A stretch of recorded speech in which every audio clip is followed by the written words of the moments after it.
Fala galerinha, tranquilos? Como que vocês estão? Espero que estejam muito bem. E finalmente chegamos à nossa última aula do ano. Última aula do ano, graças a Deus. Né? Depois de muita loucura, a gente chega à nossa última aula. E como de praxe, nessa última aula de revisão da unidade 8 especificamente, tá? A gente vai falar só sobre o conteúdo da unidade 8 da apostila. A gente tem a revisão e logo aqui embaixo também tem o formulário dessa unidade.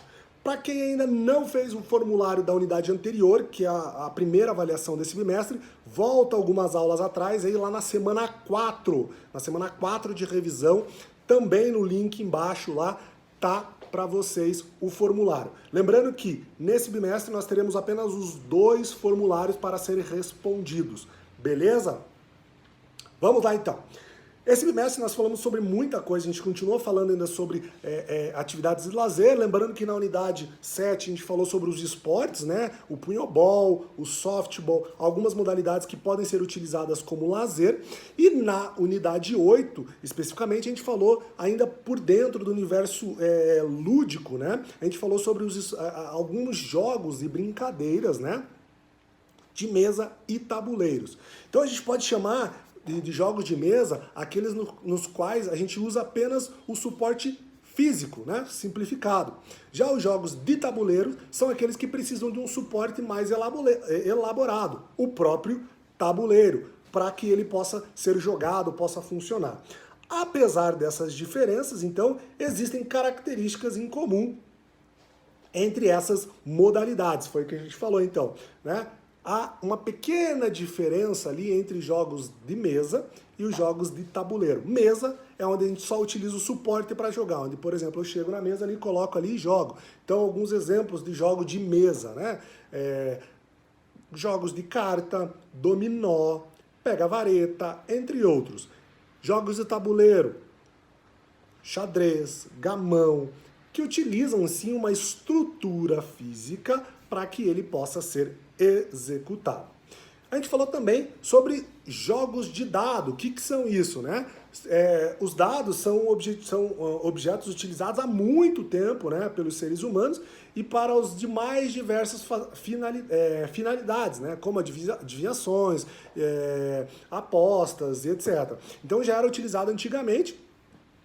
Hoje em dia nós utilizamos mais de uma forma mais de jogos, né? Antigamente era utilizado para outras finalidades também, né? Mas hoje é mais de um cunho recreativo e lúdico. Também falamos sobre o dominó, né? O histórico, um pouquinho do dominó para vocês conhecerem. Então, alguns historiadores dizem que o nome dominó teve a sua origem na expressão latina domino gratias, né? Que traduzida para a língua portuguesa significa né? Graças a Deus. E diz então que os religiosos utilizavam essa expressão a cada vez que faziam uma jogada. Então, por isso que ficou dominó. Falamos também sobre o tangram. O que é o tangram? O tangram é um jogo de tabuleiro que lembra muito o quebra-cabeça, né?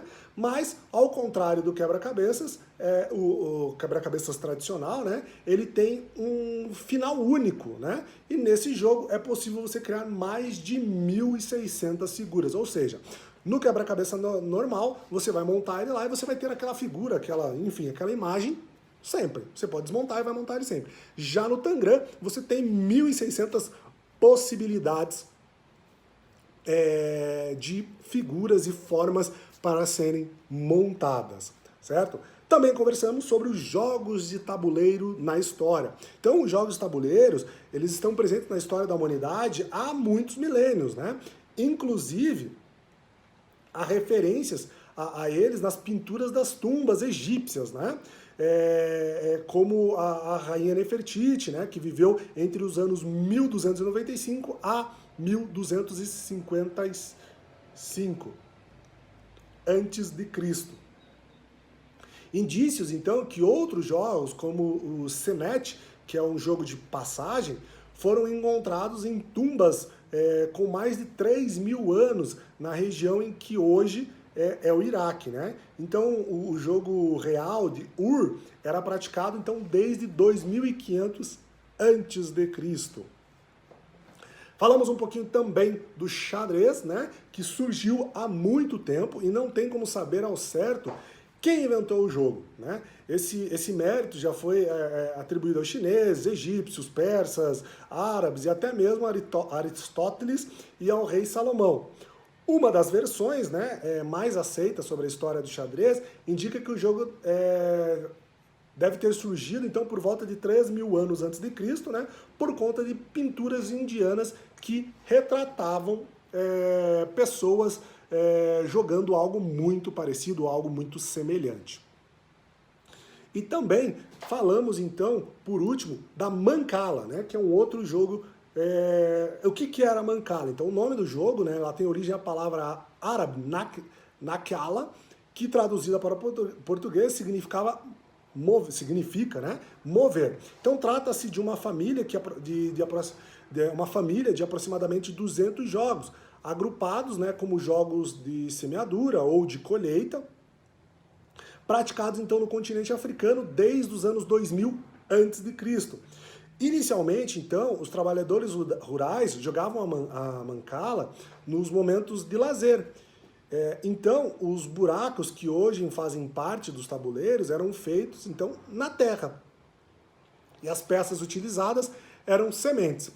Nesse jogo, o elemento sorte não está envolvido, porque a Mancala exercia exclusivamente o raciocínio, o lúdico e a matemática. Tranquilos? Então, galera, foi um pouquinho assim, só um resumão do que a gente falou nessa unidade 4, nessa unidade 8 do bimestre 4, né, do quarto bimestre, e que vai cair na nossa avaliação. Aqui embaixo está o link do último formulário desse bimestre. Lembrando, se você não fez o formulário ainda anterior, corre lá na semana 4 de revisão e faça o formulário. E aqui embaixo já está o formulário dessa unidade. Tranquilos? Se você ficou ainda com alguma dúvida, corre também alguns vídeos atrás ali, tem explicando tudo sobre as nossas aulas, ou também você pode dar uma olhada aí nas suas páginas da apostila da unidade 8 do quarto bimestre. Tranquilos? Então, galera, antes de finalizar a nossa aula, eu gostaria de agradecer muito a vocês por esse ano que nós tivemos, esse ano muito louco que nós tivemos, né?